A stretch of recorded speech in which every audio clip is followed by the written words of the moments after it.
اچھا، ہمارے ہاں ایک بات یہ چلتی ہے کہ قربانی کا گوشت لمبے عرصے تک ذخیرہ نہیں کرنا چاہیے اور محرم سے پہلے پہلے کھا کر ختم کر دینا چاہیے۔ اور بعض لوگ تو یہ عقیدہ بھی رکھتے ہیں کہ جب محرم کا چاند نظر آ جائے تو پھر قربانی کا گوشت کھانا مکروہ ہو جاتا ہے۔ تو اس سلسلے میں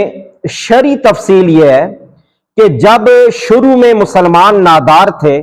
اور ان کے مالی آلات اچھے نہیں تھے تو اس وقت نبی پاک صلی اللہ علیہ وسلم نے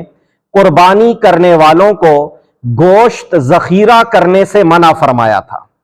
کہ 3 دن سے زیادہ گوشت اپنے پاس جمع نہ رکھو، خود کھا لو اور غریبوں میں تقسیم کر کے اسے ختم کر دو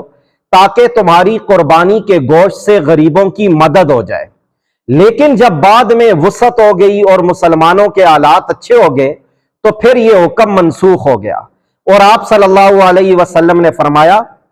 فَقُولُوا وَادَّخِرُوا وَتَصَدَّقُوا کہ اب حالات اچھے ہیں لہٰذا قربانی کا گوشت خود بھی کھا سکتے ہو، ذخیرہ بھی کر سکتے ہو اور غریبوں میں صدقہ بھی کرو۔ اور مسند احمد کی روایت ہے کہ حضرت علی رضی اللہ تعالیٰ عنہ نے نبی پاک صلی اللہ علیہ وسلم سے قربانی کے گوشت کے متعلق پوچھا تھا تو آپ صلی اللہ علیہ وسلم نے فرمایا کہ اس ذوالحجہ سے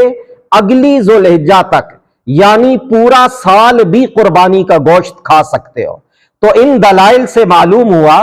کہ اب قربانی کا گوشت لمبے عرصے تک ذخیرہ کر کے استعمال کرنا جائز ہے، اس میں کسی قسم کی کوئی قباحت یا ممانعت نہیں ہے۔